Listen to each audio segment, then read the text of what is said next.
En nettoyant le salon d'un manoir, une employée récemment embauchée remarque que l'enfant de la maison tente de communiquer sans mots. En comprenant les signes, elle découvre que le garçon souffre en silence et a besoin d'une aide urgente. Sans le savoir, elle déclenche une transformation qui changera cette famille pour toujours. Le portail électrique s'ouvrit dans un son grave et métallique, révélant une allée pavée qui serpentait entre des jardins impeccables. Hélène Cartier ajusta la lanière de son sac sur son épaule et inspira profondément, essayant de calmer les nerfs qui lui nouaient l'estomac. C'était son premier jour de travail dans cette résidence de Neuilly-sur-Seine, l'une des communes les plus huppées de la région parisienne, et elle devait faire une bonne impression. À 28 ans, après des mois de chômage et des factures s'accumulant sur la petite table de son appartement de location dans l'Est parisien, cette opportunité représentait plus qu'un salaire. C'était la chance de repartir à zéro. L'hôtel particulier de 3 étages se dressait imposant devant elle, avec ses larges fenêtres protégées par des persiennes en bois clair et une façade dans des tons de blanc et de gris qui exhalaient modernité et froideur. Hélène monta les marches de l'entrée principale, où une femme d'âge mûr l'attendait avec une expression qui n'allait pas jusqu'au sourire. Les cheveux tirés en un chignon serré, un uniforme impeccable et des yeux qui semblaient évaluer chaque détail de la nouvelle venue. Véronique, la nounou. Hélène connaissait son nom grâce à la brève conversation téléphonique qu'elles avaient eue 2 jours plus tôt, lorsque les derniers détails de l'embauche avaient été réglés. Maintenant, en personne, la femme dégageait une autorité silencieuse qui mit Hélène immédiatement mal à l'aise. « Bonjour » dit Hélène, s'efforçant de garder une voix ferme. « Je suis Hélène, la nouvelle employée. » Véronique hocha brièvement la tête et s'écarta de la porte, lui faisant signe d'entrer. Ponctuelle. C'est bien. Monsieur Allaire apprécie la ponctualité. Suivez-moi. L'intérieur de la maison était encore plus impressionnant que l'extérieur. Des sols en marbre reflétaient la lumière qui entrait par les larges fenêtres, des meubles de designer minimalistes occupaient les espaces avec une précision presque chirurgicale, et il y avait une absence complète de ces petits détails qui font d'une maison un foyer. Pas de photographies encadrées sur les meubles, aucun jouet oublié dans un coin du salon, aucun indice qu'un enfant vivait ici. Tout était parfait, impersonnel, presque muséal. Véronique conduisit Hélène par un couloir latéral, expliquant rapidement les routines de la maison. Monsieur Allaire part à 7 heures du matin et rentre rarement avant 21 heures. Il travaille beaucoup. Michel, son fils, a 6 ans et reste sous ma garde pendant la journée. Vos tâches sont le nettoyage général, l'organisation des pièces, la préparation de repas simples sur demande. Vous n'avez pas à vous soucier du garçon. C'est mon domaine. La façon dont Véronique avait dit cela, avec une emphase particulière sur les derniers mots, sonnait presque comme un avertissement. Hélène se contenta d'acquiescer, gardant pour elle cette étrange impression. Ce n'était pas son premier emploi dans des maisons de familles aisées. Elle avait appris, au fil des ans, que chaque résidence avait ses règles non écrites, ses silences et ses territoires invisibles qu'il ne fallait pas franchir.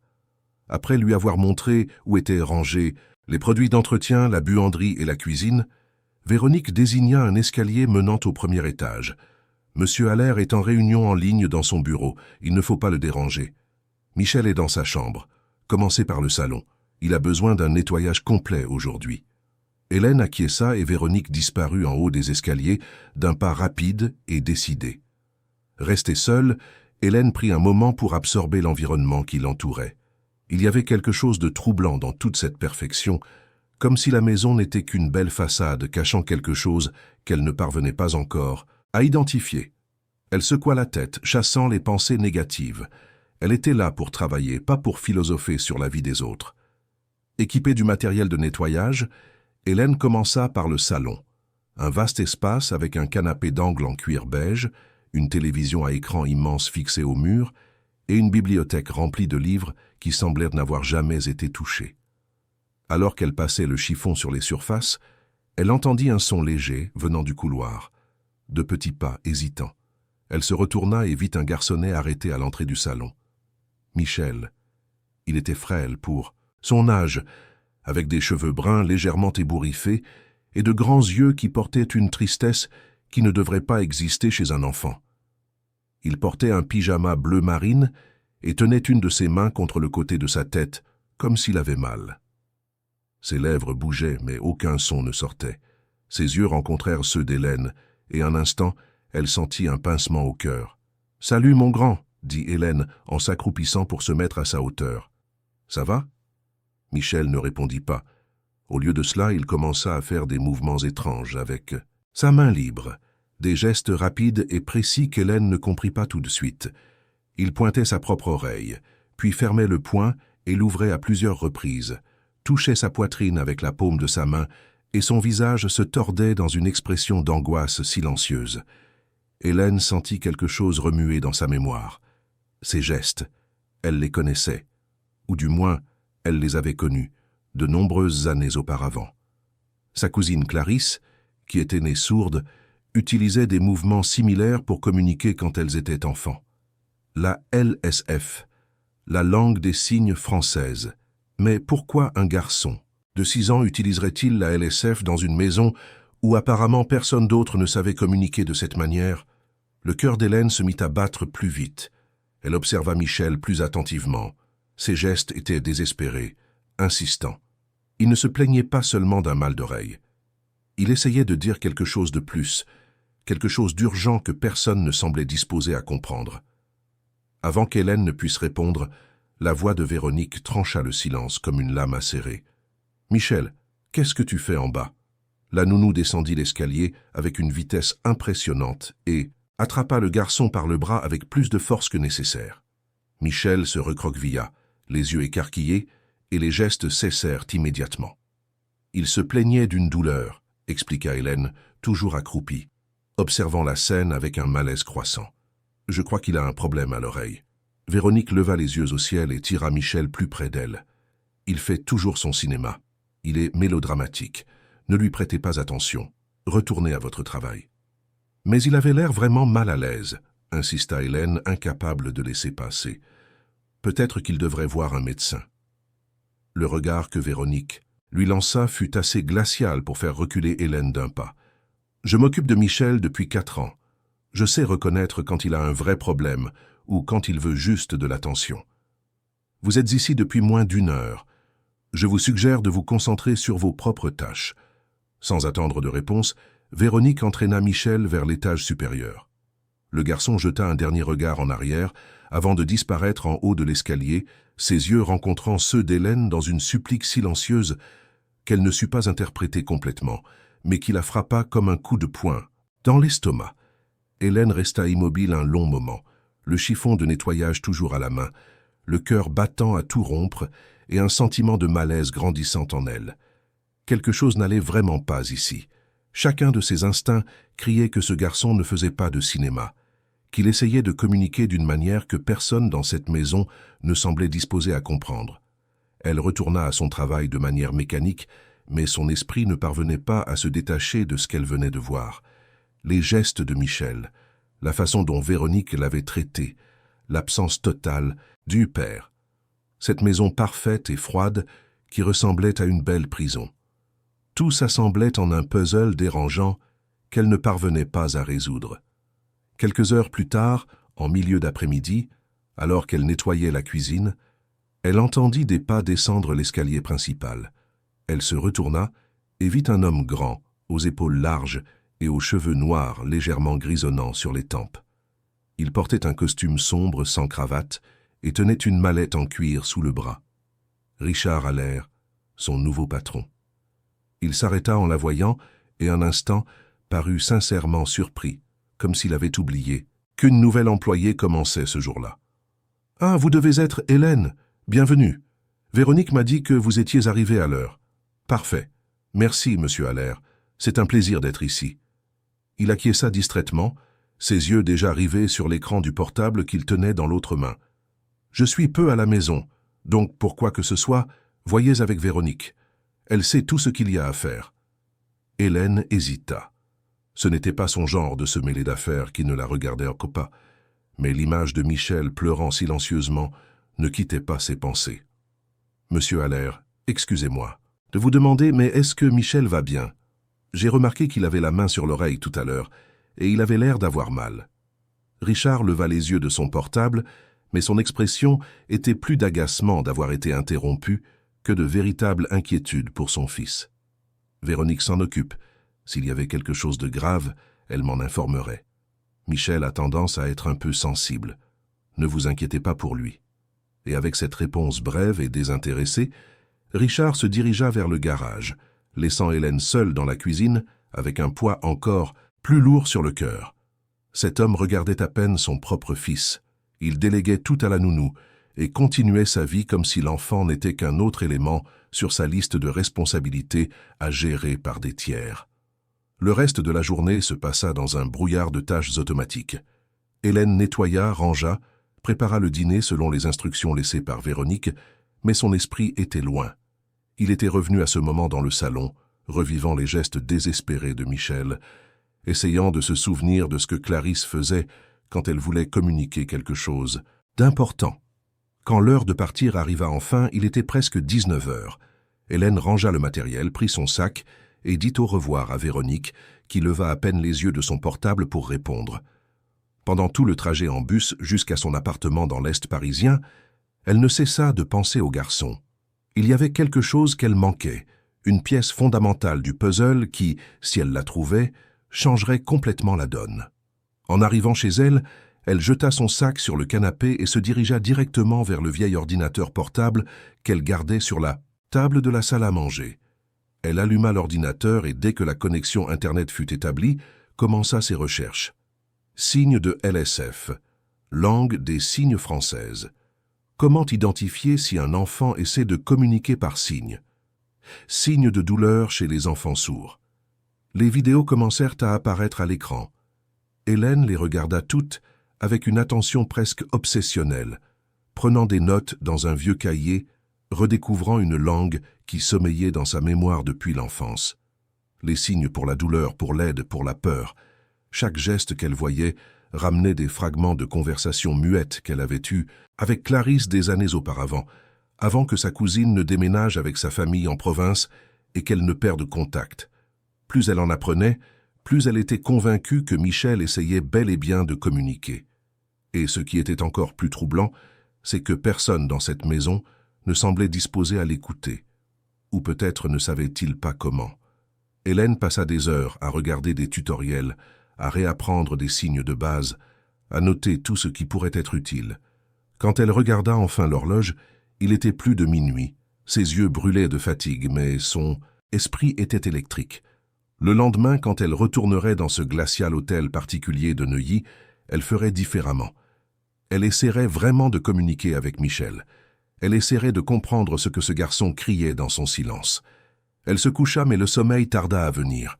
Quand elle s'endormit enfin, elle rêva de petites mains faisant des gestes désespérés dans l'air, de grands yeux demandant de l'aide, et d'une immense maison vide où personne ne pouvait entendre les cris silencieux d'un enfant. Le lendemain, Hélène se réveilla plus tôt que nécessaire. Elle relut ses notes pendant le petit déjeuner, pratiqua quelques signes de base devant le miroir de la salle de bain et quitta la maison avec une détermination qu'elle n'avait pas ressentie depuis longtemps. Quelle que soit la vérité derrière ces gestes de Michel, elle la découvrirait. Le trajet jusqu'à Neuilly-sur-Seine lui parut plus court ce matin-là. Lorsque le portail électrique s'ouvrit à nouveau et qu'elle remonta l'allée pavée jusqu'à l'entrée, Hélène ressentit un mélange de nervosité et d'urgence. Véronique l'accueillit avec la même expression neutre que la veille, lui donna les instructions du jour et disparut pour s'occuper de Michel. Hélène commença ses tâches, mais cette fois, elle était attentive à chaque son, chaque mouvement venant des étages supérieurs. Elle passa toute la matinée à attendre une opportunité, un moment où elle pourrait trouver Michel seul, sans la présence intimidante de Véronique. La chance se présenta peu après midi. Véronique descendit pour répondre à un appel et Hélène, qui nettoyait le couloir du premier étage, entendit un bruit venant de la chambre de Michel. Sans réfléchir, elle frappa légèrement à la porte et l'ouvrit. Michel était assis par terre, entouré de crayons de couleur et de feuilles de papier, dessinant quelque chose qu'elle ne put identifier. Quand il remarqua sa présence, il leva la tête et ses yeux s'écarquillèrent. Hélène entra dans la chambre et ferma doucement la porte derrière elle. Elle s'accroupit devant le garçon, le cœur battant la chamade, et fit le premier signe qu'elle avait pratiqué tant de fois la veille. La main droite en coupe sur la poitrine se déplaçant vers le bas. Ça va. L'effet fut immédiat et dévastateur. Les yeux de Michel s'emplirent de larmes. Son visage tout entier s'illumina d'une expression de soulagement si intense qu'Hélène sentit une boule dans sa gorge. Il lâcha ses crayons et se mit à signer frénétiquement, trop vite pour qu'elle puisse tout suivre, mais elle en reconnut quelques-uns. Douleur, oreille, aide. Et puis, quelque chose qui glaça le sang d'Hélène. Un geste qu'elle n'avait pas vu dans les vidéos, mais que le contexte rendait clair. Il pointait sa propre oreille, puis faisait un mouvement comme s'il mettait quelque chose à l'intérieur, et son visage se tordait de souffrance. Il y avait quelque chose dans son oreille, quelque chose qui ne devrait pas y être. Hélène sentit ses mains trembler. Elle lui fit signe d'attendre et, sans trop réfléchir à ce qu'elle faisait, chercha dans son sac la petite loupe qu'elle portait toujours pour lire les petits caractères. Elle s'approcha de Michel avec précaution, demandant la permission par geste. Le garçon acquiesça et pencha la tête sur le côté. Avec la loupe et la lumière naturelle qui entrait par la fenêtre, Hélène examina l'oreille droite de Michel. Au début, elle ne vit rien d'autre que la structure normale. Mais lorsque le garçon ajusta légèrement sa position, tournant davantage la tête, elle le vit. Petit, presque imperceptible, mais définitivement là. Un objet métallique, inséré dans le conduit auditif, reflétant la lumière de manière artificielle. Hélène sentit son estomac se retourner. Qu'était-ce que c'était? Comment était-ce arrivé là? Et plus important encore, qui l'avait mis? Avant qu'elle ne puisse pleinement réaliser ce qu'elle voyait, la porte de la chambre s'ouvrit avec force. Elle se retourna, toujours accroupie à côté de Michel, et trouva Richard Allaire debout sur le seuil, son expression oscillant entre la confusion et quelque chose proche de la colère. Qu'est-ce qui se passe ici? Hélène se leva rapidement, le cœur affolé.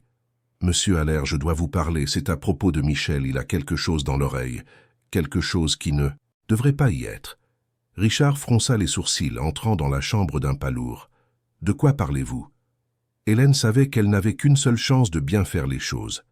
Elle prit une profonde inspiration et commença à expliquer, les mots sortant dans un flot nerveux mais déterminé. Hier, quand j'ai vu Michel, il faisait des signes. La LSF, la langue des signes française. Il essayait de dire qu'il avait mal à l'oreille. J'ai fait des recherches toute la nuit, j'ai appris quelques signes, et aujourd'hui j'ai réussi à lui parler. Il m'a montré qu'il avait quelque chose dans l'oreille. Je l'ai vu avec cette loupe. Il y a un objet métallique là-dedans. Richard resta immobile un instant, traitant l'information. Puis, sans un mot, il se dirigea vers Michel et s'accroupit à côté de son fils. Le garçon, effrayé par la présence soudaine de son père, se recroquevilla légèrement. Mais Richard, avec une délicatesse surprenante, tint le visage de son fils avec soin et examina l'oreille qu'Hélène avait indiquée. Des secondes qui parurent des heures s'écoulèrent. Puis Richard devint blême. Ses doigts tremblaient. Il vit exactement ce qu'Hélène avait vu. Si cette histoire vous a intéressé, n'oubliez pas de vous abonner à notre chaîne et dites-nous de quelle ville vous nous regardez. On continue. Je vous promets que ce sera la meilleure histoire que vous entendrez dans votre vie. Le silence qui s'installa dans la chambre de Michel était si lourd qu'Hélène pouvait sentir son poids écraser sa poitrine. Richard restait accroupi à côté de son fils, les yeux fixés sur ce petit objet métallique qui ne devrait pas être là, sa main tremblant légèrement, tandis qu'il tenait le visage du garçon avec une délicatesse qui contrastait avec la tempête qui se formait clairement en lui. Michel demeurait immobile, ses grands yeux alternant entre son père et Hélène, comme s'il essayait de comprendre ce qui se passait, mais en même temps soulagé que quelqu'un ait enfin vu ce qu'il tentait de montrer. Des larmes coulaient silencieusement sur ses joues, mais ce n'étaient plus des larmes de désespoir. C'était autre chose. Un soulagement mêlé de peur, un espoir mêlé d'incertitude. « Comment est-ce que ça a atterri là ?» murmura Richard, plus pour lui-même que pour quiconque. Sa voix était rauque, chargée d'une émotion qu'il n'avait manifestement pas l'habitude d'exprimer. « Comment n'ai-je pas vu? Comment n'ai-je pas remarqué ?» Hélène ne savait pas si elle devait répondre ou rester silencieuse. Elle choisit de se taire, permettant à ce père de prendre la mesure de ce qu'il découvrait. Mais le silence fut de courte durée. Des pas rapides résonnèrent dans le couloir, et Véronique apparut à la porte, son expression transformée en pure indignation, en voyant Hélène dans la chambre de Michel. « Qu'est-ce que vous croyez faire? Je vous ai dit hier que le garçon est ma responsabilité. Vous n'avez pas la permission d'être ici. » Richard se leva d'un mouvement brusque, se tournant vers la nounou avec une expression qu'Hélène n'avait jamais vue sur personne. C'était un mélange de fureur contenue, de déception profonde et de quelque chose qui frisait le désespoir. « Véronique, qu'est-ce que c'est dans l'oreille de Michel ?» La nounou cligna des yeux, clairement désarçonnée par la question et le ton. « De quoi parlez-vous, monsieur ?»« De ça, » dit Richard en désignant son fils, la voix montant d'un ton. « Il y a quelque chose de métallique dans l'oreille de mon fils, un objet qui a été placé là par quelqu'un, et je veux savoir qui et pourquoi. » Le visage de Véronique passa par une série de transformations. D'abord la confusion, puis quelque chose qui ressemblait à de la nervosité, et enfin une tentative de reprendre le contrôle de la situation. « Monsieur Allaire, Michel a toujours été mélodramatique avec les questions de santé. Je suis sûr qu'il n'y a rien de grave. Il a probablement mis quelque chose en jouant et maintenant il exagère comme il le fait toujours. Ne me mentez pas, Véronique. » La voix de Richard était dangereusement basse maintenant. Je l'ai vu. Hélène l'a vu. Il y a quelque chose là-dedans et ce n'est pas un jouet. Maintenant, je vais vous le redemander. Comment cette chose a-t-elle atterri dans l'oreille de mon fils? Le silence s'étira pendant de longues secondes. Hélène pouvait voir le conflit se dérouler derrière les yeux de Véronique, la bataille interne entre maintenir la farce ou avouer quelque chose qui la compromettait clairement. Michel, toujours assis par terre, observait tout avec des yeux écarquillés, ses petites mains agrippées au bas de sa propre chemise. Finalement, Véronique soupira et sa posture changea. La rigidité défensive fit place à quelque chose qui ressemblait à de la résignation, mais il y avait encore une pointe de fierté blessée dans sa voix. « Très bien. C'est moi qui l'ai mis. Mais ce n'est pas ce que vous pensez. » Richard fit un pas en avant, les poings serrés le long du corps. « Expliquez-vous. » « Maintenant. » Véronique croisa les bras sur sa poitrine, relevant le menton dans une tentative de conserver une certaine dignité. C'est un amplificateur de son modifié. Un appareil que j'ai développé avec l'aide d'une connaissance qui s'y connaît en électronique. Je l'ai mis il y a 3 semaines. Un amplificateur de son, répéta Richard, la voix chargée d'incrédulité. Vous avez mis un appareil électronique dans l'oreille de mon fils de 6 ans, sans ma connaissance ni ma permission. J'essayais d'aider, répondit Véronique, la voix maintenant teintée de défensive. Vous n'êtes jamais à la maison. Vous ne prêtez jamais attention à Michel. Il est sourd, monsieur Allaire. Complètement sourd depuis sa naissance. Et vous agissez comme si ce n'était pas important, comme si ça ne faisait aucune différence. Vous me déléguez tout et vous continuez votre vie. J'ai pensé que si je pouvais le faire entendre, ne serait-ce qu'un peu, vous verriez enfin le fils que vous avez. Les mots frappèrent Richard comme des gifles. Hélène vit la façon dont il recula, légèrement, comme s'il avait été physiquement touché. Mais la colère ne diminua pas. Elle s'intensifia, se mêlant maintenant à une culpabilité visible qui déformait ses traits. « Alors votre solution était de torturer mon fils ?» cria presque Richard. « D'enfoncer un objet non testé dans l'oreille d'un enfant? Avez-vous une idée des dommages que vous auriez pu causer? Avez-vous conscience de l'irresponsabilité criminelle de ce que vous avez fait? » « Je ne torturais personne, » protesta Véronique, mais sa voix n'avait plus la même conviction. J'essayais de le stimuler, de faire en sorte que son cerveau réponde au son. Il y a des recherches là-dessus, sur la stimulation auditive chez les enfants sourds. Des recherches contrôlées, faites par des médecins, dans des environnements sûrs, rétorqua Richard. Pas des expériences amateurs faites par une nounou qui pense en savoir plus que les spécialistes. Vous n'êtes pas médecin, Véronique. Vous n'avez aucune qualification pour faire ça. Vous devriez être reconnaissant, insista Véronique, maintenant clairement désespérée. Ces dernières semaines, Michel a réagi à certains sons. Je l'ai vu. Quand je claque des mains derrière lui, il tourne parfois la tête. L'appareil fonctionnait. Ou il était en panique à cause de la douleur, intervint. Finalement, Hélène, ne pouvant plus se taire. Je ne peux pas rester silencieuse en entendant ça. Ce garçon souffrait. Je l'ai vu sur son visage hier. Je l'ai vu dans les gestes qu'il faisait pour demander de l'aide. Il n'était pas stimulé, il était blessé. Véronique se tourna vers Hélène avec un regard qui aurait pu tuer. Vous ne savez rien. Vous êtes ici depuis 2 jours, et vous pensez comprendre la situation. Je me suis occupé de ce garçon pendant 4 ans. Je lui ai consacré ma vie pendant que son père le regardait à peine. J'ai fait ce que je pensais être le mieux. Ce que vous pensiez être le mieux, répéta Richard, la voix sortant dans un grognement bas. Mettre un objet expérimental dans l'oreille de mon fils sans aucune supervision médicale, ignorer ses signes de douleur, parce que je suis sûr qu'il a essayé de vous dire qu'il souffrait, n'est-ce pas, Véronique? Et vous l'avez ignoré. Vous l'avez traité de mélodramatique, de trop sensible. Véronique ne répondit pas.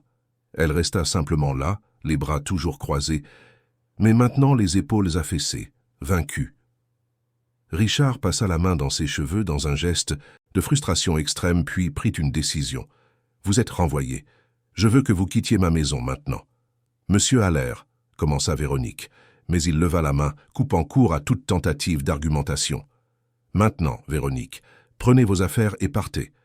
Je transférerai le salaire du mois et une indemnité sur votre compte demain. Mais je veux que vous soyez parti dans les 30 prochaines minutes. Et si j'apprends que vous avez fait quoi que ce soit de semblable avec un autre enfant, je m'assurerai personnellement que vous en répondiez légalement. » La nounou ouvrit la bouche comme pour protester, mais quelque chose dans l'expression de Richard la fit reconsidérer. Avec un dernier regard entre le ressentiment et la défaite, elle se tourna et quitta la chambre, ses pas résonnant dans le couloir jusqu'à disparaître dans sa propre chambre au 2e étage. Dès qu'elle fut partie, Richard se laissa tomber sur le bord du lit de Michel, passant ses mains sur son visage. Hélène pouvait voir le tremblement de ses épaules, le poids écrasant de la culpabilité s'abattant sur lui. Michel resta par terre, observant son père avec une expression qui mêlait confusion et un espoir hésitant. « Je ne savais pas, » dit Richard, la voix étouffée par les mains qui couvrèrent son visage. « Je ne savais pas qu'il souffrait. Quel genre de père suis-je pour ne pas remarquer quand mon propre fils est à l'agonie ?» Hélène s'approcha lentement, s'accroupissant à côté de Michel. « Monsieur Allaire, le plus important maintenant est de retirer cet objet en toute sécurité et d'emmener Michel chez un médecin. Il sera temps ensuite de digérer tout ça. » Richard leva le visage et Hélène vit que ses yeux étaient rouges. « Vous savez comment l'enlever ? » ?»« Je ne suis pas sûre, » admit Hélène. « Mais je pense que si nous sommes très prudents, nous pouvons essayer. Ou nous pouvons aller directement à l'hôpital. » Richard regarda Michel, qui les observait tous les deux attentivement. Le garçon fit un signe avec ses mains, pointant Hélène, puis sa propre oreille. Le message était clair, il lui faisait confiance. « S'il vous plaît, » dit doucement Richard, « essayez. Mais s'il y a la moindre résistance, nous arrêtons et nous allons à l'hôpital. » Hélène acquiesça. Elle demanda à Richard de prendre une lampe de poche, une pince très fine qu'elle savait être dans la trousse de premier secours de la maison, et un peu d'huile minérale qu'elle avait vue dans la cuisine. Quand Richard revint avec les objets, elle les organisa soigneusement à côté d'elle, puis s'approcha de Michel. Elle lui parla avec les signes qu'elle connaissait et des gestes universels que n'importe quel enfant comprendrait. Elle expliqua ce qu'elle allait faire, lui demanda de rester très calme, promit qu'elle serait la plus prudente possible. Michel acquiesça de la tête, sa confiance en Hélène visible dans chaque mouvement. Avec Richard tenant la lampe de poche et éclairant le conduit auditif, Hélène appliqua une petite quantité d'huile minérale autour de l'ouverture, espérant que cela faciliterait le retrait de l'objet. Puis, avec la pince et une main extrêmement ferme, elle commença à travailler. Ce fut un processus lent et méticuleux. L'objet était petit, d'environ 3 mm de diamètre, et avait de petites saillies qui semblaient conçues pour le maintenir en place. Hélène travailla avec une patience qu'elle ne se connaissait pas, millimètre par millimètre, ajustant l'angle de la pince, retirant légèrement, revenant en arrière quand elle sentait une résistance. Michel resta complètement immobile, seules quelques larmes silencieuses coulaient sur ses joues.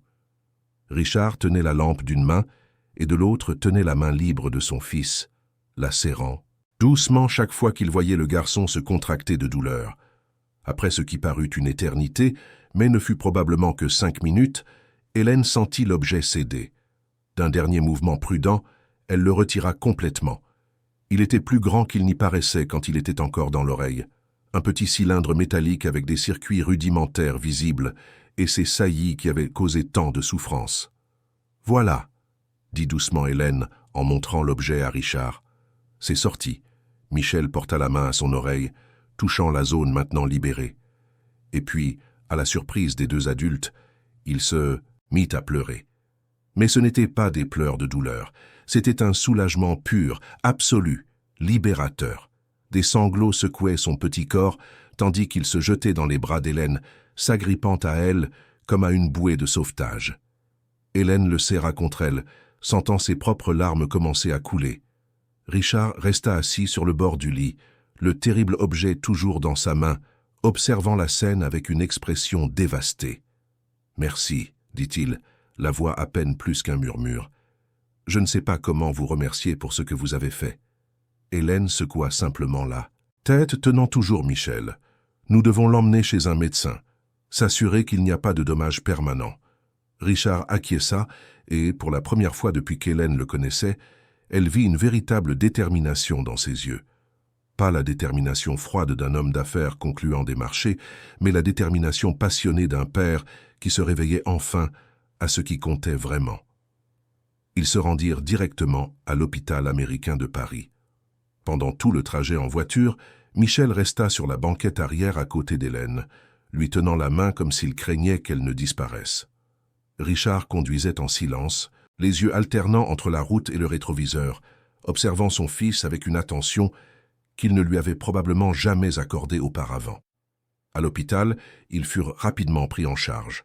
Le médecin, un otorhino-laryngologiste expérimenté nommé Dr Verrier, examina Michel avec soin, posa une série de questions et donna enfin son diagnostic. Il y avait une légère infection de l'oreille causée par l'objet étranger, mais rien que des antibiotiques ne pourraient résoudre. Le conduit auditif était irrité et il y aurait une sensibilité pendant quelques jours, mais il ne semblait pas y avoir de dommages permanents. « Vous avez eu beaucoup de chance de le retirer quand vous l'avez fait », expliqua le docteur Verrier, en regardant directement Richard. « Encore quelques semaines, et le tableau aurait pu se compliquer sérieusement. Les otites chez les enfants sourds peuvent être particulièrement dangereuses, car ils ne peuvent pas communiquer verbalement l'augmentation de la douleur. » Richard hocha la tête, la culpabilité pesant encore plus lourd sur ses épaules. Ils reçurent l'ordonnance et Richard assura qu'il commencerait le traitement immédiatement. Avant de partir, le médecin prit Hélène à part. « C'est vous qui avez découvert ça ?» demanda-t-il à voix basse. Hélène acquiesça. Il essayait de communiquer. En LSF, personne ne prêtait attention. Le docteur Verrier sourit tristement. « Vous avez sauvé ce garçon, pas seulement d'une infection, mais de quelque chose de bien pire. L'invisibilité. Quand personne ne vous voit, quand personne ne vous entend, vous cessez d'exister. Vous lui avez rendu son existence. » Ces mots restèrent avec Hélène pendant tout le chemin du retour. Quand ils arrivèrent à l'hôtel particulier, il faisait déjà nuit. Véronique avait quitté la maison, ses affaires n'étaient plus là, et un silence différent planait sur les pièces. Ce n'était plus le silence glacial de la négligence. C'était le silence de la transition, de l'espace se préparant à être rempli de quelque chose de nouveau. Richard prépara le dîner pour eux trois. Rien d'élaboré, juste des pâtes à la sauce tomate et au fromage râpé, mais ce fut le premier repas qu'ils prirent ensemble. Michel mangea lentement, encore sensible, mais il y avait une lueur dans ses yeux qui n'était pas là avant. Et pendant tout le repas, il ne quitta pas Hélène des yeux, comme si elle était un miracle tombé du ciel dans sa vie. Après que Michel fut couché, Richard demanda à Hélène de rester un peu. Ils s'assirent dans le salon, le même où Hélène avait vu le garçon pour la première fois, 2 jours plus tôt seulement. Il semblait qu'une éternité s'était écoulée. « Je dois vous demander quelque chose », commença Richard, les mains jointes, les coudes sur les genoux. « Et vous avez tout à fait le droit de refuser. Mais je dois essayer. » Hélène attendit, curieuse. « Je veux apprendre, » continua-t-il, « la LSF. Je veux apprendre à communiquer avec mon fils de la manière dont il en a besoin. Et je voudrais que vous m'appreniez. » Hélène cligna des yeux, surprise. « Monsieur Allaire, je ne suis pas professeur. J'ai seulement appris les bases dans mon enfance avec ma cousine.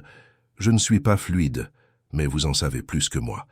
Et Michel vous fait confiance, s'il vous plaît. » Il leva les yeux, et Hélène y vit quelque chose qu'elle n'avait pas vu auparavant. Une vulnérabilité authentique. « J'ai complètement échoué en tant que père. J'ai laissé mon fils aux mains de quelqu'un qui l'a blessé, et je ne m'en suis même pas rendu compte. Je ne peux pas changer le passé, mais je peux essayer de faire différemment à partir de maintenant. » Et pour cela, j'ai besoin de pouvoir lui parler. Vraiment. Hélène sentit quelque chose bouger dans sa poitrine. Il y avait là un homme qui se brisait complètement, laissant tomber ses défenses, admettant ses erreurs et demandant de l'aide. Ce n'était pas quelque chose qu'elle voyait tous les jours, et Michel méritait d'avoir un père qui fasse cet effort. « D'accord, dit-elle doucement, j'enseignerai ce que je sais, et nous pourrons apprendre ensemble. Il y a des vidéos en ligne, des cours, nous pouvons en faire un engagement. » Le visage de Richard s'illumina de quelque chose qu'on pourrait appeler de l'espoir. « Merci. Et Hélène, s'il vous plaît, appelez-moi. Richard. Sans le monsieur. Après aujourd'hui, je pense que nous avons dépassé les formalités. » Hélène sourit. « D'accord, Richard. » Les jours suivants, ils établirent une routine. Tous les matins, avant que Richard ne parte au travail, lui et Hélène s'asseyaient à la table de la cuisine avec l'ordinateur portable ouvert, regardant des vidéos de LSF, pratiquant des signes, faisant des erreurs, riant de leur propre maladresse. Et le troisième jour, quelque chose de magique se produisit. Michel descendit pour le petit déjeuner et, en voyant son père pratiquer des signes avec Hélène, s'arrêta à l'entrée de la cuisine. Les deux adultes ne le virent pas immédiatement, concentrés à essayer de maîtriser l'alphabet manuel. Quand ils remarquèrent enfin sa présence, Michel s'était déjà approché et, avec la patience infinie des enfants, commença à corriger les gestes de son père.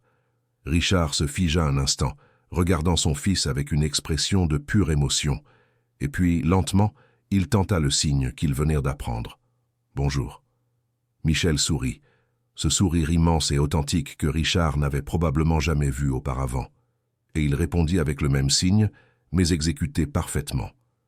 À partir de ce moment, tous les trois devinrent élèves et professeurs simultanément, chacun contribuant avec ce qu'il savait, apprenant des erreurs et célébrant chaque petite victoire. La maison commença à changer. Des post-it avec des dessins et des signes apparurent sur les murs. Fenêtres, portes, eau, nourriture. Chaque pièce devint une salle de classe, chaque objet une opportunité d'apprentissage. Et au centre de tout, Michel s'épanouissait comme une fleur qui recevait enfin du soleil après des mois dans l'ombre. Une semaine après le retrait de l'objet, lors d'une de leurs leçons matinales, Michel montra quelque chose à Hélène et Richard, un cahier de dessin qu'il gardait sous son lit, page après page d'illustrations, qui racontaient des histoires silencieuses. Certaines étaient tristes, montrant un garçon seul dans de grandes pièces, d'autres étaient confuses, montrant des mains essayant de communiquer avec des gens qui regardaient ailleurs. Mais la dernière page était différente. Elle était récente. Dessus, Michel avait dessiné Hélène tenant une loupe, lui-même à côté d'elle souriant, et au-dessus des deux personnages, écrit d'une écriture enfantine mais ferme, un seul mot qui fit monter les larmes aux yeux d'Hélène. Les jours suivants furent comme assister à une métamorphose au ralenti. L'hôtel particulier qui ressemblait autrefois à un mausolée de marbre et de silence se transforma en quelque chose de vivant, de vibrant, plein d'une énergie qui n'existait pas quand Hélène y avait mis les pieds pour la première fois. Richard, qui avait l'habitude de partir à 7 heures du matin et de rentrer à 21 heures, partait maintenant à 9 heures et rentrait à 18 heures. Il annula des réunions, délégua des projets, réorganisa tout son agenda autour d'une priorité qui aurait toujours dû être la première, mais qu'il avait négligée pendant des années. Michel. Hélène était témoin de chaque changement avec un mélange de joie et d'émotion qui la surprenait parfois. Ce n'était plus seulement un travail. Elle était devenue partie prenante de quelque chose de plus grand, une transformation qui allait au-delà des salaires et des obligations contractuelles. Elle aidait à reconstruire une famille qui s'était désintégrée sans que personne ne s'en aperçoive. Les matinées devinrent des rituels sacrés. Tous les trois se réunissaient dans la cuisine, prenaient le petit déjeuner ensemble et pratiquaient la LSF pendant au moins 1 heure avant que les obligations de la journée ne commencent.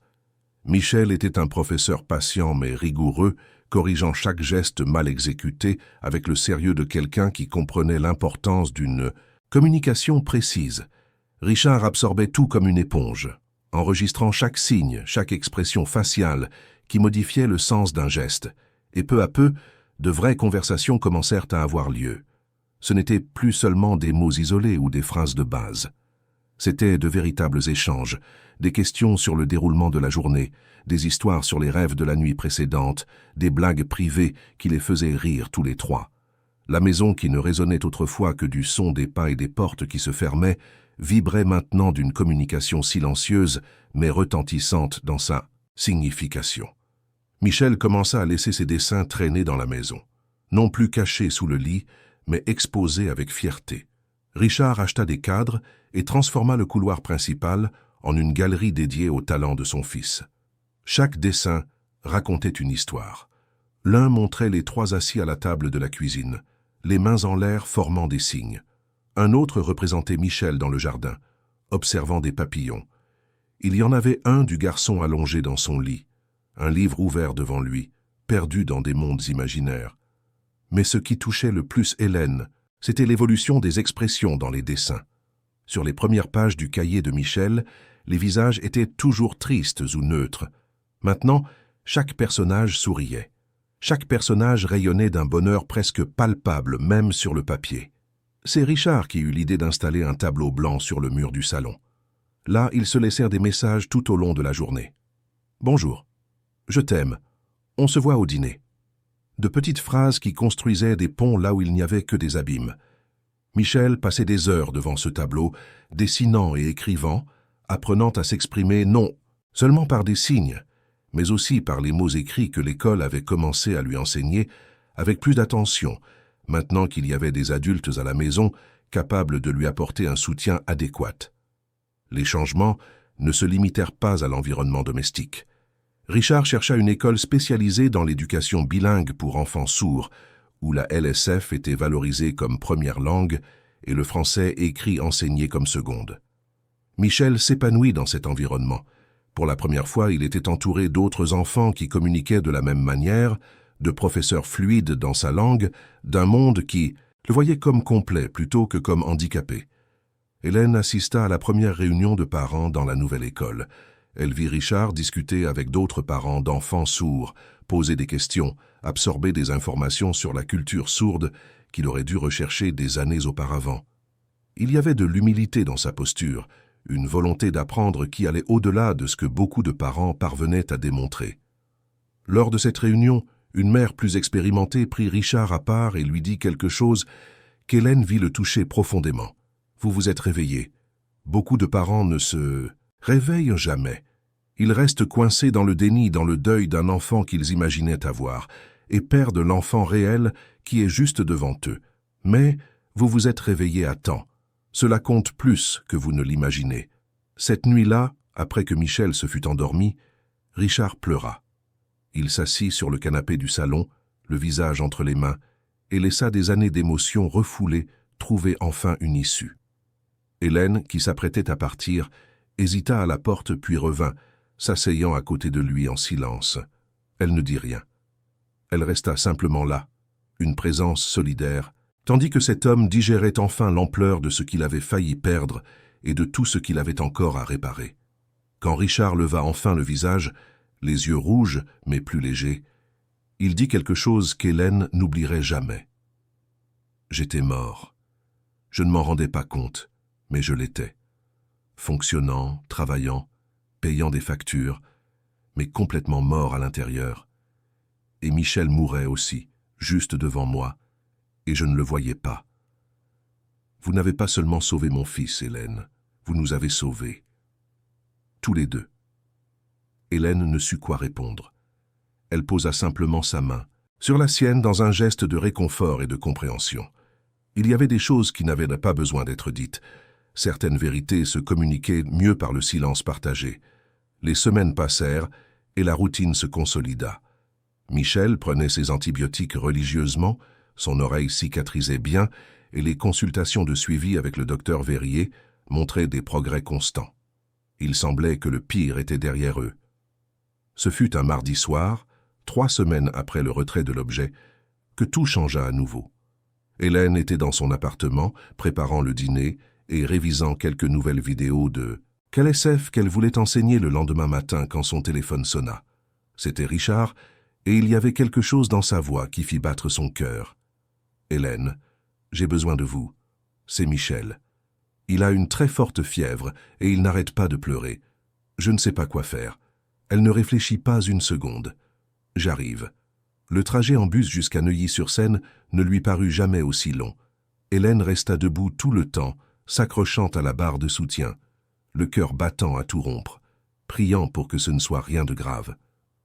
Quand elle arriva enfin à l'hôtel particulier, elle trouva Richard faisant les 100 pas dans le salon, le téléphone collé à l'oreille, tandis qu'à l'étage, elle pouvait entendre les sanglots étouffés de Michel. « Le docteur Verrier a dit de l'emmener à l'hôpital immédiatement, » dit Richard dès qu'il la vit en raccrochant. « La fièvre est à 39,5. Il a très mal. » Ils allèrent à l'hôpital pour la 2e fois en moins d'1 mois. Michel était recroquevillé sur la banquette arrière, tremblant malgré la fièvre, des larmes coulant silencieusement. Hélène s'assit à côté de lui, lui tenant la main et faisant des signes réconfortants chaque fois qu'il ouvrait les yeux. Aux urgences, ils furent rapidement pris en charge grâce à la gravité de son état. Le docteur Verrier fut appelé et, après une série d'examens, donna le diagnostic que tous redoutaient. L'infection était revenue, mais cette fois elle était plus sérieuse. Un abcès s'était formé dans le conduit auditif, probablement dû à un résidu microscopique de l'appareil qui n'avait pas été complètement éliminé par la première série d'antibiotiques. Michel aurait besoin d'une opération, urgente. Le mot « opération » tomba comme une bombe sur Richard. Son visage perdit toute couleur et il dut s'asseoir.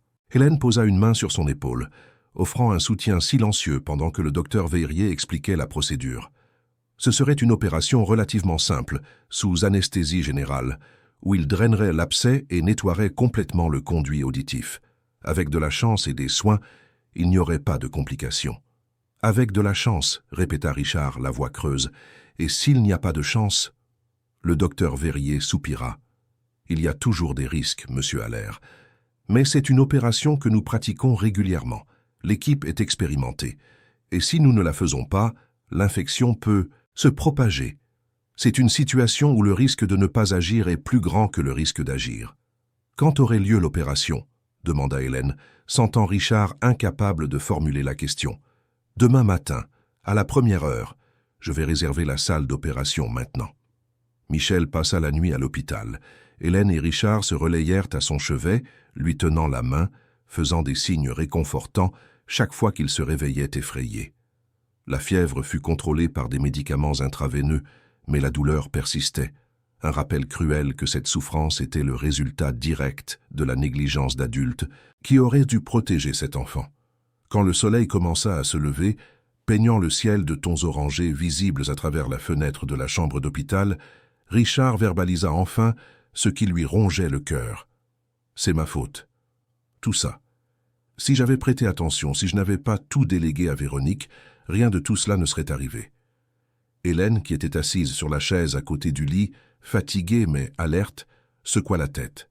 « Vous ne pouvez pas changer le passé, Richard. Aucun de nous ne le peut, mais vous êtes là maintenant, vous êtes présent. Vous vous battez pour lui. C'est ce qui compte. Mais et si quelque chose tourne mal pendant l'opération? Et si je le perds maintenant que je l'ai enfin retrouvé? Rien ne tournera mal, » dit Hélène avec une conviction qu'elle n'était pas sûre de ressentir, mais qu'elle savait nécessaire. « Le docteur Verrier est excellent. L'équipe est préparée. Michel est fort. Il va surmonter ça. » Richard regarda son fils endormi, le petit visage pâle contre l'oreiller blanc de l'hôpital, les mèches de cheveux collées au front par la sueur. « Je t'aime, signa-t-il, même en sachant que Michel ne pouvait pas le voir dormir. Je suis désolé pour tout. » Les heures suivantes furent une torture d'anxiété. À 7 heures du matin, l'équipe chirurgicale vint chercher Michel. Le garçon se réveilla effrayé, ses yeux cherchant immédiatement des visages familiers. Hélène et Richard étaient là, un de chaque côté du lit, faisant des signes rassurants. « Tout va bien se passer, » signa Hélène. « Nous serons là quand tu te réveilleras. Promis. » Michel serra fort leurs mains, comme pour les mémoriser par le toucher. Puis, avec le courage impressionnant des enfants, il laissa les infirmiers l'emmener. Richard et Hélène restèrent immobiles dans le couloir, regardant le brancard disparaître derrière les portes battantes du bloc opératoire, se sentant complètement impuissants. La salle d'attente était un lieu stérile et sans vie, avec des chaises inconfortables et de vieux magazines que personne n'avait envie de lire. Richard faisait les 100 pas comme un animal en cage. Hélène restait assise, les mains jointes, priant silencieusement toutes les divinités auxquelles elle croyait et quelques-unes auxquelles elle ne croyait pas. 1 heure passa. 2. L'horloge au mur avançait avec une lenteur torturante. D'autres familles entraient et sortèrent de la salle d'attente, chacune avec ses propres angoisses, mais aucune ne semblait aussi longue que la leur. Finalement, après 3 heures qui parurent 3 jours, les portes s'ouvrirent et le docteur Verrier apparut, encore avec sa charlotte et son masque chirurgical pendant à son cou. Richard courut presque jusqu'à lui, Hélène juste derrière. L'opération a été un succès, annonça le médecin, et Hélène sentit ses jambes presque flancher de soulagement. Nous avons complètement drainé l'abcès. Le conduit auditif est maintenant propre. Nous n'avons trouvé aucun autre résidu de l'objet. Michel devra rester quelques jours hospitalisé pour surveillance et antibiotiques intraveineux, mais il va se rétablir complètement. Richard ferma les yeux et laissa échapper un son qui était à mi-chemin entre le rire et le sanglot. Je peux le voir. Il est encore en salle de réveil, mais dès qu'il sera réveillé et stable, vous pourrez entrer. Encore 1 heure d'attente, mais cette fois l'anxiété avait été remplacée par un soulagement profond et écrasant. Quand ils furent enfin autorisés à entrer, ils trouvèrent Michel encore somnolent à cause des effets de l'anesthésie, mais réveillé. Ses yeux s'illuminèrent en les voyant, et il tenta de faire un signe avec la main qui n'était pas reliée à la perfusion. « Nous sommes là, signa Richard, les larmes coulant librement maintenant. Tu as été très courageux. » Michel essaya de sourire, mais il était clairement épuisé. Il referma les yeux, et tenant toujours la main de son père et celle d'Hélène, s'endormit. Mais cette fois, c'était un sommeil paisible, sans douleur, sans fièvre, un sommeil de guérison. Les 3 jours suivants furent partagés entre l'hôpital et de brèves pauses à la maison pour se doucher et se changer. Hélène appela l'agence qui l'avait recommandée pour le poste, expliqua la situation et fut libérée temporairement avec compréhension. Richard annula tout, absolument tout dans son agenda. Le monde des affaires pouvait attendre. Son fils ne le pouvait pas. Ils transformèrent la chambre d'hôpital en quelque chose de moins impersonnel. Ils apportèrent les dessins préférés de Michel et les collèrent au mur. Ils placèrent un petit tableau blanc sur une table d'appoint pour pouvoir communiquer même quand Michel était trop fatigué pour des signes élaborés. Hélène apporta des livres pour enfants et les lui lisait, montrant les illustrations et faisant les signes correspondant aux mots. Richard ne quitta pas le chevet de son fils. Il dormait sur la chaise inconfortable à côté du lit, se réveillait chaque fois qu'une infirmière entrait, pour vérifier les signes vitaux, tenait la main de Michel chaque fois qu'il voyait un malaise sur le visage du garçon. Il était présent d'une manière qu'il ne l'avait jamais été auparavant, et Michel le remarquait. Même au milieu de la douleur et de l'inconfort des pansements et des injections, il y avait une paix sur le visage du garçon qui allait au-delà de l'absence de souffrance physique. C'était la paix de savoir qu'il n'était pas seul, de savoir qu'il était vu, aimé. Important. Le 3e jour, le docteur Verrier vint avec de bonnes nouvelles. La guérison se passait mieux que prévu. Il n'y avait aucun signe d'infection résiduelle. Michel pourrait sortir le lendemain avec des instructions strictes de repos, de soins du pansement et une nouvelle série d'antibiotiques. Mais il pourrait rentrer chez lui. Chez lui. Le mot n'avait jamais sonné aussi doux. La nuit précédant sa sortie, alors que Michel dormait profondément après une journée entière de jeux légers et de conversations en signes avec les infirmiers qui avaient appris quelques gestes de base juste pour communiquer avec lui, Richard et Hélène discutèrent dans le couloir. « Je ne sais pas comment vous remercier, » commença Richard, mais Hélène secoua la tête. « Vous n'avez pas à me remercier de faire ce qui était juste, mais vous êtes allé au-delà de ça. Vous vous êtes soucié quand vous n'aviez aucune obligation de le faire. Vous avez vu mon fils quand j'étais aveugle à lui. Vous avez construit un pont entre nous que je ne savais même pas possible. » Hélène sourit avec lassitude. Michel est un enfant spécial. N'importe qui aurait fait la même chose. Mais ils ne l'ont pas fait. Véronique était avec lui depuis 4 ans et l'a blessé. J'étais avec lui toute sa vie et je l'ai ignoré. Vous étiez avec lui depuis quelques jours et vous l'avez sauvé. Ce n'est pas une coïncidence. C'est qui vous êtes. Ils restèrent silencieux un moment, le son lointain des machines et des conversations douces des infirmières remplissant l'espace. Puis Richard prit une décision qu'il envisageait depuis des jours. « Hélène, quand nous rentrerons à la maison, quand Michel sera rétabli, j'aimerais vous faire une proposition formelle, mais pour l'instant, je veux juste que vous sachiez que vous n'êtes pas seulement une employée. Vous faites partie de cette famille, et j'espère que vous continuerez à l'être. » Hélène sentit ses yeux brûler. Elle ne savait pas quoi dire. Elle n'avait pas les mots adéquats pour exprimer à quel point ces dernières semaines avaient aussi changé sa propre vie. Elle était entrée dans cet hôtel particulier en cherchant seulement un emploi, un moyen de payer ses factures. Elle avait trouvé un but, un lien, un endroit où elle comptait vraiment. « Je l'espère aussi, » répondit-elle finalement, « parce que vous êtes aussi devenus ma famille, tous les deux. » Le matin de la sortie de l'hôpital se leva, clair et ensoleillé, comme si l'univers lui-même célébrait la guérison de Michel. Hélène arriva tôt avec des vêtements propres pour le garçon, une chemise bleu clair avec des dessins d'avion qu'elle avait achetés spécialement pour ce jour. Quand Michel vit les vêtements, ses yeux brillèrent, et il fit le signe de merci avec tant d'enthousiasme qu'il faillit renverser le verre d'eau sur la table de chevet. Richard était différent ce matin-là. Il y avait une légèreté sur ses épaules qui n'existait pas auparavant, une lumière dans ses yeux qui avait été éteinte par des années de négligence émotionnelle et qui s'était enfin rallumée. Il aida son fils à s'habiller avec un soin affectueux, noua les lacets de ses baskets, peigna ses cheveux encore ébouriffés par l'oreiller. Chaque geste était exécuté avec une attention qui transformait les tâches simples en rituels d'affection. Le docteur Verrier vint leur dire au revoir, apportant avec lui des instructions détaillées sur les soins post-opératoires. Antibiotiques 3 fois par jour pendant encore 2 semaines. Pansements changés tous les 2 jours. Pas de natation ni d'activité qui pourrait mouiller excessivement l'oreille. Repos modéré, mais pas d'isolement total. Et un retour dans 1 semaine pour une évaluation. Avant de partir, le médecin s'accroupit à la hauteur de Michel et signa quelque chose qu'il avait répété. « Tu es très courageux. » L'expression sur le visage du garçon fut de pure surprise et de joie. Un adulte qui n'était ni Hélène ni son père s'était efforcé de communiquer avec lui dans sa propre langue. C'était une validation puissante que le monde commençait à le voir vraiment. Le trajet de retour à la maison fut tranquille.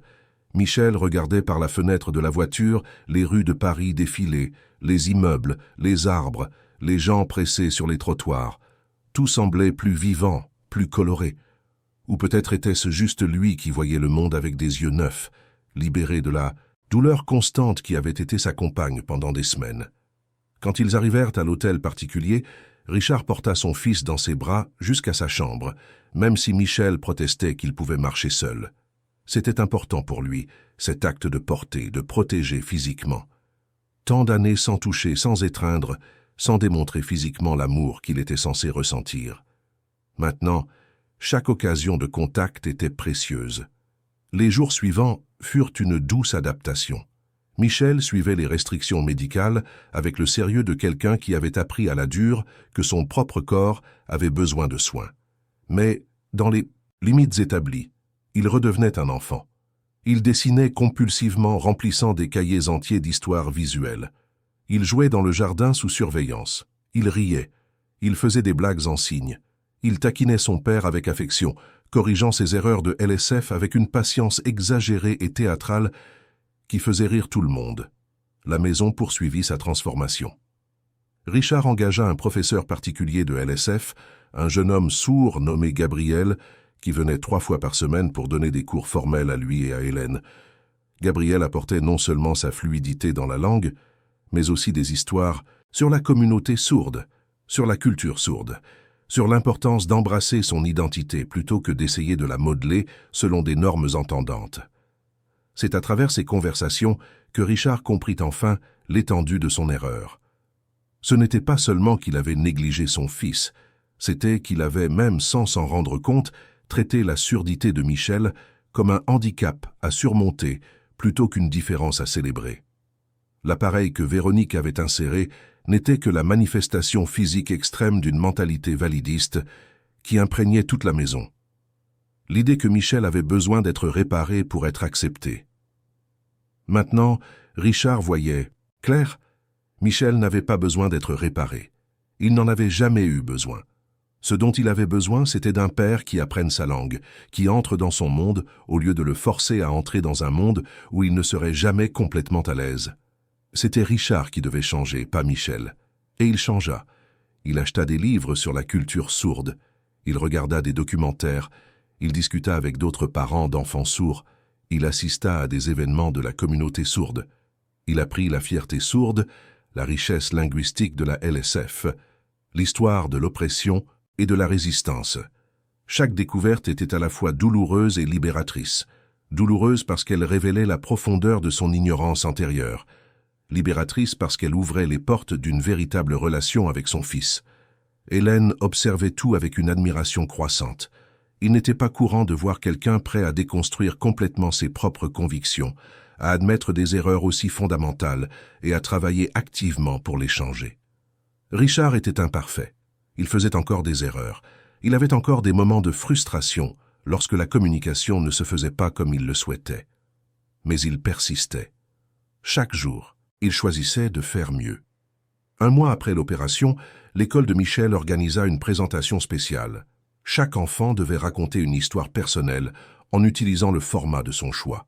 Certains choisirent des présentations vidéo. D'autres optèrent pour des performances théâtrales. Michel décida de créer une bande dessinée. Pendant 2 semaines, il travailla obsessionnellement sur le projet. Hélène et Richard l'aidèrent sur demande, mais la majeure partie du travail venait de lui. Chaque case était dessinée avec un soin méticuleux, chaque dialogue pensé pour transmettre exactement l'émotion qu'il souhaitait. L'histoire commençait avec un garçon triste dans une grande maison vide. Dans les cases suivantes, un objet était inséré dans son oreille. Sa douleur grandissait, ses tentatives de communication étaient ignorées. Puis apparaissait un ange aux cheveux bruns tenant une loupe.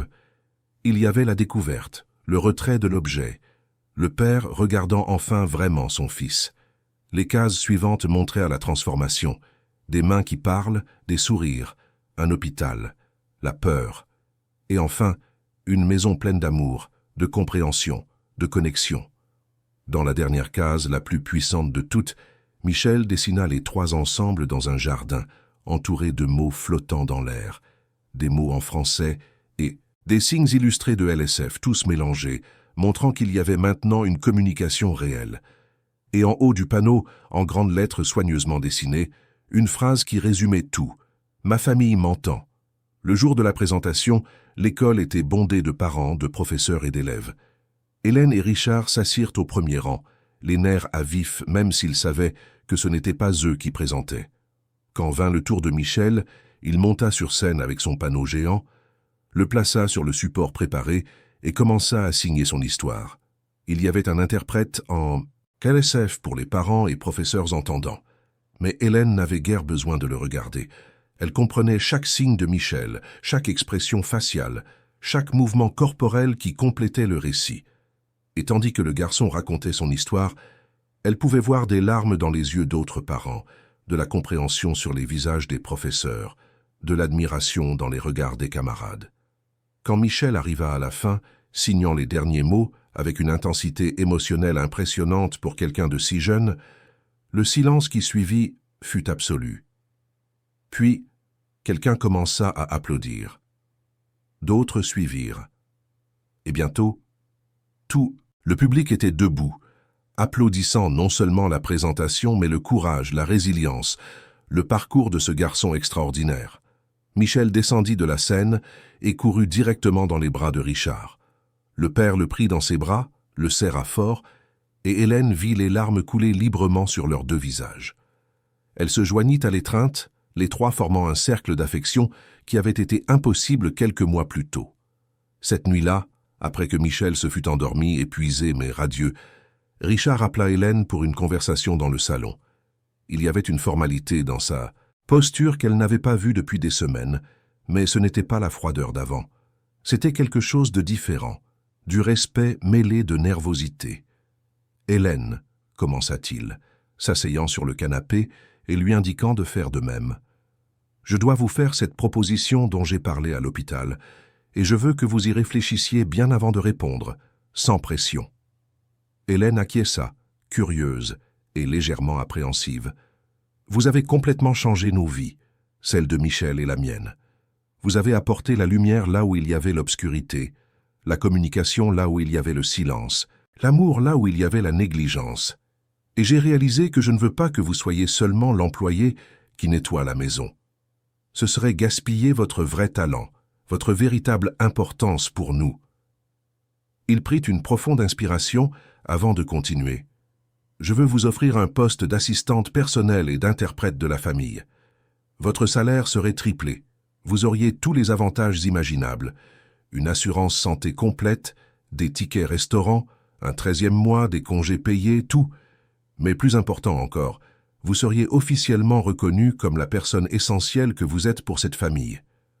Vous savez qui aideriez à coordonner les besoins de Michel, l'accompagneriez aux rendez-vous médicaux, participeriez aux réunions scolaires, continueriez à nous enseigner la LSF et auriez l'autonomie de suggérer et de mettre en œuvre ce que vous jugeriez le mieux pour son bien-être.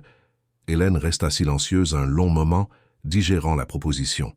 C'était bien plus que ce à quoi elle s'attendait, bien plus que ce dont elle rêvait en remontant cette allée pavée pour la première fois, nerveuse et pleine d'espoir pour une simple opportunité d'emploi. « Richard, commença-t-elle, la voix brisée par l'émotion, vous n'avez pas besoin de faire ça.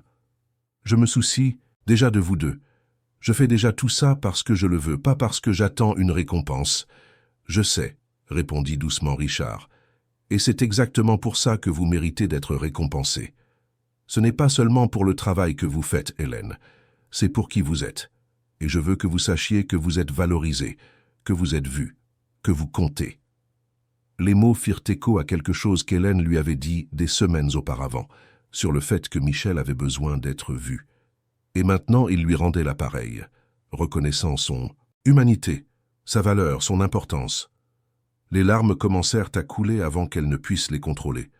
Elle tenta de les essuyer rapidement, mais Richard sourit simplement avec compréhension et attendit. « J'accepte, » dit finalement Hélène. Ce serait un honneur de continuer à faire officiellement partie de cette famille. Richard sourit, un sourire sincère et chaleureux qui transformait complètement son visage. « Alors c'est décidé. Je préparerai le contrat cette semaine. Et Hélène, merci. Pour tout. D'avoir vu ce que je ne voyais pas. De vous être soucié quand vous n'en aviez pas besoin. D'avoir sauvé mon fils et, ce faisant, de m'avoir sauvé aussi. » Ils trinquèrent avec du thé cette nuit-là, discutant tard des projets pour l'avenir. Richard voulait transformer une partie de la maison en une bibliothèque avec des livres en LSF et sur la culture sourde. Il pensait créer une fondation pour aider d'autres familles, avec des enfants sourds, à avoir accès à des ressources et à l'éducation. Il voulait être actif, faire une différence, transformer son erreur en quelque chose qui pourrait aider d'autres à ne pas commettre les mêmes erreurs. Hélène contribuait avec des idées, enthousiasmée par les possibilités. Elle suggérait des groupes de soutien, des ateliers, des partenariats avec des écoles. La conversation coulait naturellement, deux alliés planifiant comment rendre le monde meilleur pour les enfants comme Michel. Les mois suivants furent ceux de la consolidation et de la croissance. La routine établie s'approfondit. Michel progressait à l'école, se faisait des amis, participait à des activités, développait son identité avec la confiance de quelqu'un qui sait enfin qu'il a sa place.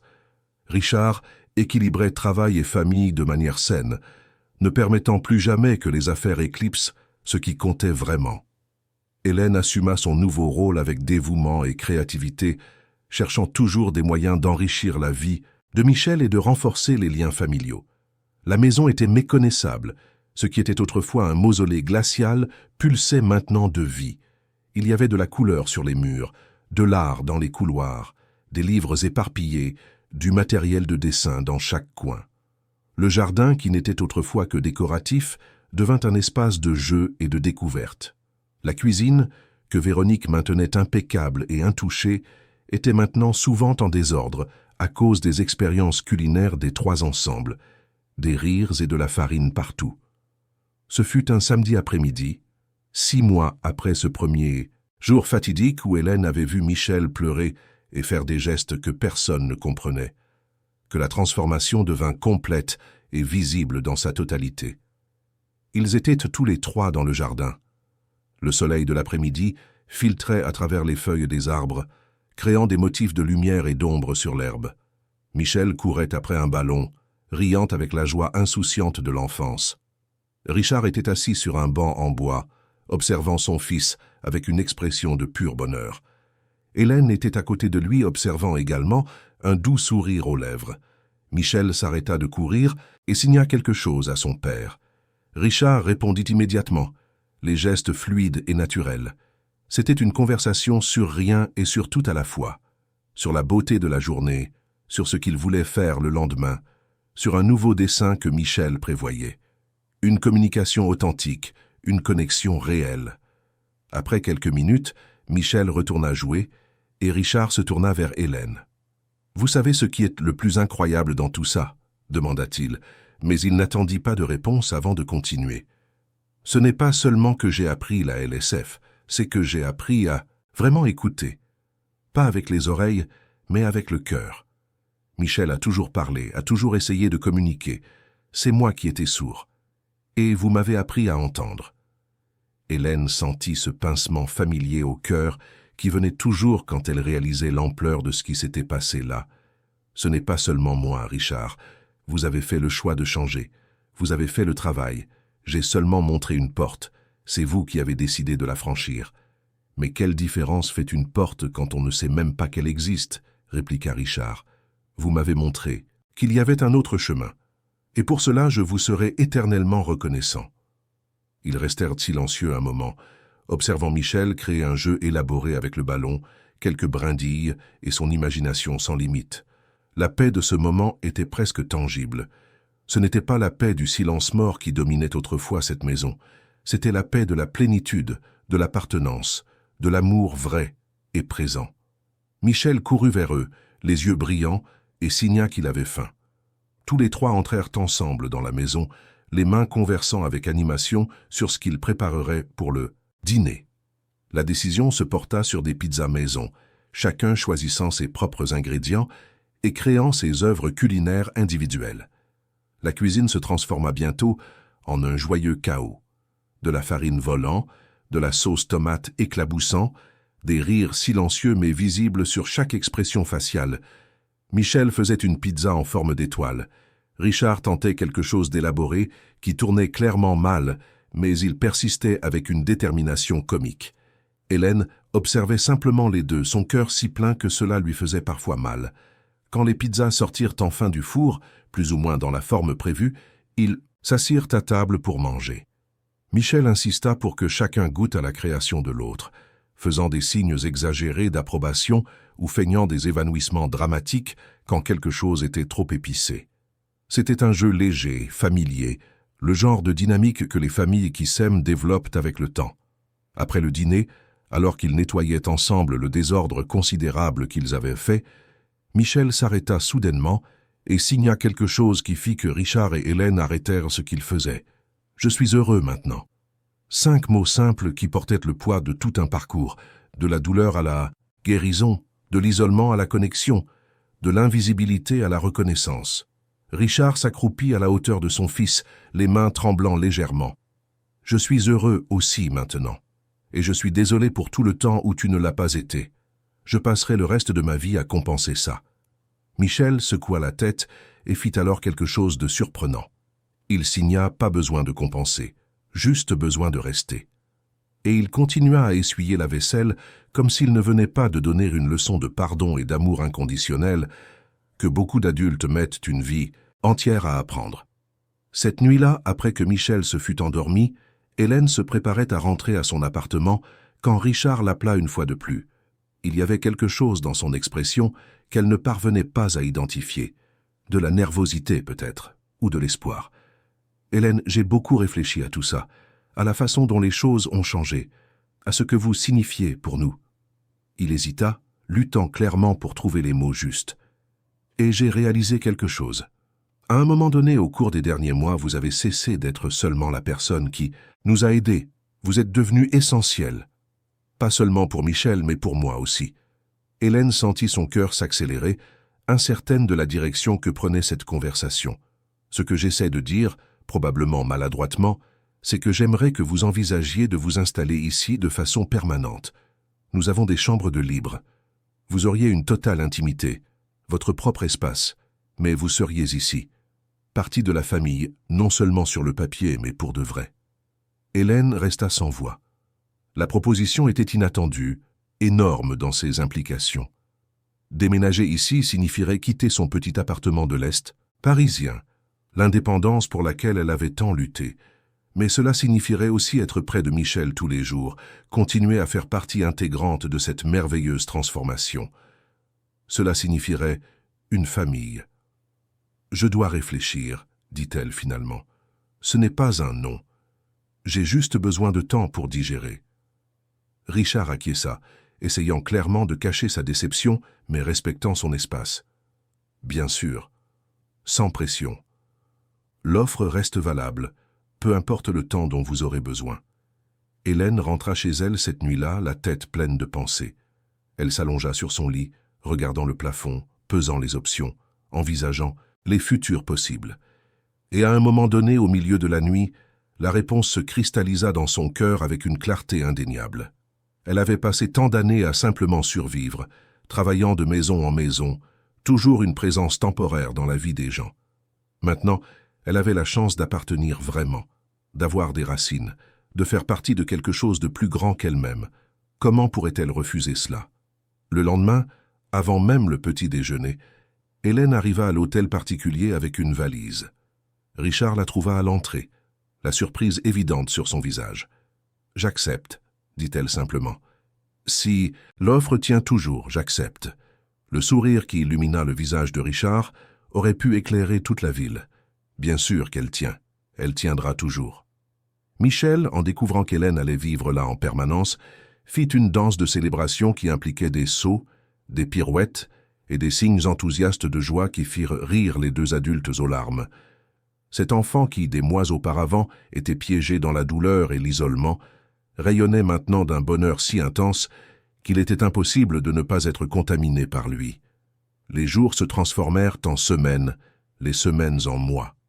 La vie suivit son cours naturel avec des hauts et des bas, des défis et des célébrations, mais toujours ancrés dans ce noyau solide d'amour et de compréhension qu'ils avaient construit ensemble.